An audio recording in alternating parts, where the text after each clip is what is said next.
салому дуруди бепоён ба кулли мухлисони барномаи дар шабакаҳои иҷтимоӣ. Фирдавси Хурсанд топ хабарҳои варзиширо мегӯяд. оғоз мекунем.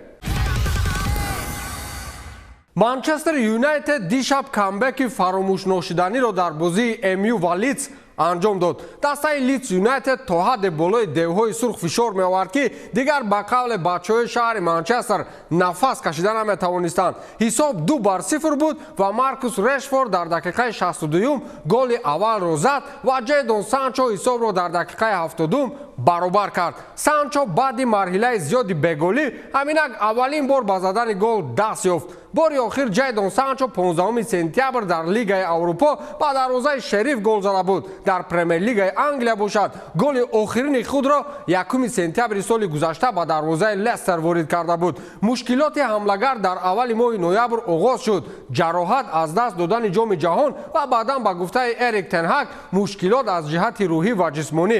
дар моҳи январ Санчо ба Нидерландия парвоз кард ва дар он ҷо таҳти раҳбарии мураббие ки аз ҷониби Тен Ҳаг пешниҳод шуда буд ба тамрин пардохт. чанд ҳафта пеш ӯ ба Манчестер парвоз кард ва бо даста тамринро оғоз намуд ва ҳаминак голи аввалини худро ба ҳадаф расонид. камбеки Санчо ба дастаи МЮ камбек ҳадя кард. аммо чунин камбеки олиеро баъди осеб ман ва чандинҳои дигар дар симои Андреа Аршавин дар ёд дорем. дар аввалин бозиаш баъди осеб муқобили Ливерпул 1-1 4 гол зада покер анҷом дод ки Арсен Венгер даҳонаш боз монда буд. Реал Мадрид барои бори панҷум ба финали ҷоми ҷаҳонии бошгоҳҳо баромад ва рекорди навбатиеро дар мусобиқаи ҷоми ҷаҳонии бошгоҳҳо ба миён гузошт. дастаи Карло Анчелоти дар бозии ниманиҳоӣ бар Ал-Аҳлии Қоҳира бо ҳисоби 4-1 пирӯз шуд. Мадрид дар солҳои 2014, 2016, 2017 ва 2018 ба бозии финалии мусобиқаи мазкур расида буд ва дар ҳар боре ки ба финали ин рақобатҳо рафт ҳатман чемпион ҳам шуд ки агар ин навбат ҳам ғолиб шаванд ва боз як рекорди дигареро дар таърихи футбол навишта мекунанд. рақиби азалии мадридиҳо Барселона бошад. дар финали ҷоми ҷаҳонии бошгоҳҳо 4 маротиба бозӣ кардааст. 3 ғалаба ва 1 мағлубият дорад. Коринтианс, Бавария, Ливерпул ва Челси ҳар кадом ду финалӣ доранд. рӯзи 11 феврал дастаи шоҳона дар финали мусобиқаи мазкур бо Ал-Ҳилол вомехӯрад. инҷо метавонем як далели дигарро барои шумо расонаӣ кунем. ёд доред қаблан фақат дар мавриди голзаниҳои пайҳами Федерико Валверде ҳарф мезадем. чанд муддат шуд дигар на аз гол дарак буду на аз Валверде. уругваӣ ҳамакнун ин анъанаро давом дода низ ва аз бозии мазкур оғоз намуд. яке аз голҳои дидори мазкурро мағз ӯ ба ҳадаф расонид. Валверде бори охир дар ҳайати Реал Мадрид рӯзи 2 ноябр гол зада буд. Федерико баъди голи аввалинаш дар соли 2023 ба сухан даромад ва гуфт ки ман хеле хурсандам. бо вуҷуди мушкилиҳои зиёд дар ин бозӣ ман худро бароҳаттар ҳис мекунам. фикр мекунам ҳар лаҳзаи ин мусобиқаро бояд қадр кунем. албатта ман аз бозии даста хеле қаноатмандам. ман аз шариконе миннат дорам ки ҳангоми дар ҳолати бад қарор доштанам ба ман кӯмак карданд. онҳо ҳамеша омодаанд ки маро рӯҳбаланд созанд. махсусан гол задан ва онро бо даста ҷашн гирифтан хушбахтарин рӯзи футболбоз аст, гуфтааст Федерико Валверде. бори дигар ёдовар мешавем ки рӯзи 11 дастаи Реал дар финали мусобиқаи мазкур бо дастаи Ал-Ҳилол рақобат мекунад. савол: чаро бо Ал-Наср не?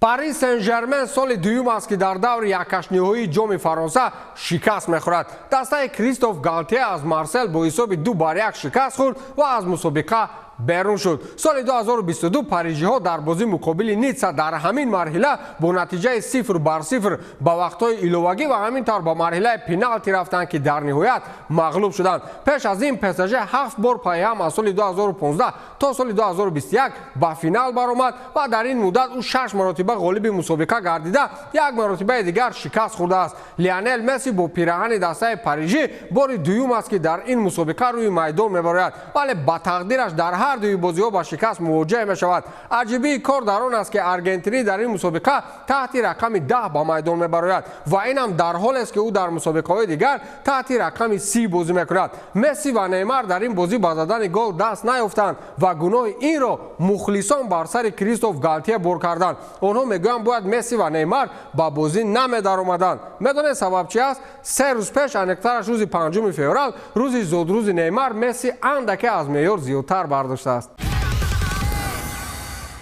британияи кабир 2 пой дар як мӯза муқобили иштироки варзишгарони рус дар мусобиқаҳои байналмилалӣ махсусан бозиҳои олимпӣ мубориза мебарад. ин кишвар ба ширкати варзишгарони рус дар олимпиадаи соли 2024 мухолиф аст. британия ба ширкати варзишгарони рус дар олимпиадаи соли 2024 дар париж мухолиф буд ва мемонад. ин мавзӯъ боз дар нишастҳои матбуотии сиёсатмадорони кишвари мазкур мавриди муҳокима қарор гирифт. дар ин бора хабаргузории Sky News бо истинод ба намояндаи расмии сарвазир Риши Сунак хабар медиҳад. намояндаи британия гуфт ки дар ин бора бо кумитаи байналмилалии олимпӣ хеле рӯшан изҳори назар кардааст ва дар ҳоле ки ҷанг дар Украина идома дорад ба Русия бояд имконияти иштирок дар мусобиқаҳои байналмилалӣ дода нашавад. мо ва бисёре аз кишварҳои дигар дар ин масъала мавқеи возеҳ дорем ва мехоҳем боварӣ ҳосил кунем ки мо дар ин масъала якгапа ҳастем ва инро ба кумитаи байналмилалии олимпӣ равшан намоем, гуфтааст намояндаи сарвазири мамлакати британияи кабир.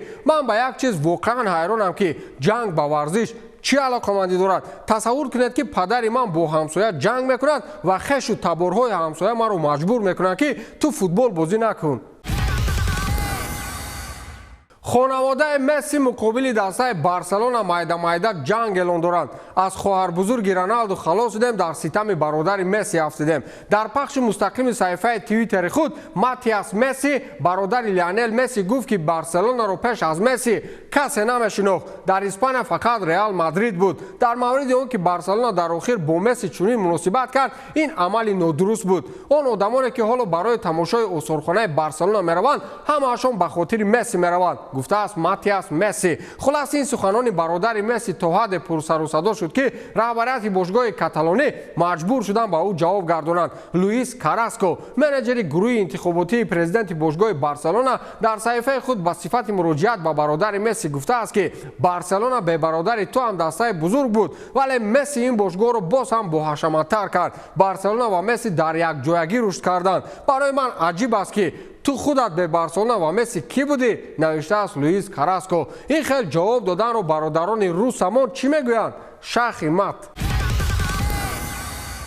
سامانه رسمی فدراسیای بوکس ایالات متحده آمریکا از دست کشیدن دسته‌های آمریکایی از اشتراک در مسابقات قهرمانی جهان بین مردان و زنان خبر داد. یکی از سبب‌ها تصمیم اساسیاسیون بین‌المللی بوکس IBA درباره اجازه دادن مجدانهای روسیه و بلاروس در زیر پرچم ملی خود است. رهبر USA باکسینگ مایک ماکی دعوت‌های ضد IBA را نامبر کرد که بنابراین با عقیده او شرکت در چمپیونات‌های جهان نه تنها تحریم‌های کمیته بین‌المللی المپیک 2 فوریه تصدیق شده است، بلکه پرینسیپ‌های بازی عادلانه و شفافیت را نیز ویران می‌کند. شورای مدیران IBA تحت رهبری عمر کرملف برای لغو منع مجدانهای روسیه و بلاروس از شرکت در مسابقات بین‌المللی رأی داد. این سازمان گفته است که می‌خواهد از نگاه سیاسی بی‌طرف و مستقل بماند و خواستار حل مسالمت‌آمیز نزاع‌ها شده است. چمپیونات جهان اوید با بوکس بین مردان از 1 تا 14 می در تاشکند ازبکستان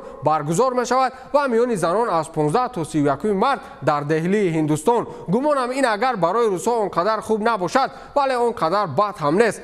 یکی از رقیبان اساسیشون در مسابقه اشتراک نمی‌کند. در آخر اکنون توجه نماید به یک اعلان. اقدام از جانب سرپرست برنامه ما رقابت اسلام مخاچف و الکساندر والکانوفسکی را پیشگویی کن و صاحب تحفه بشو. پیشگویی شما باید این خیلی باشد: کی غلبه میکنند در کدام راوند و با خلاصه داوران یا تسلیم میشوند. خلاص فکر کنید و پیشگویی خود را در پایین این ویدیو نویسید و غالبان را تحفه های برندی از شرکت فرمولا 55 انتظار است. در این اقدام 3 تحفه شما را انتظار است. غالبان در برنامه نوبتی اعلان کرده میشوند. با همین تمام، تا دیدار، خیر.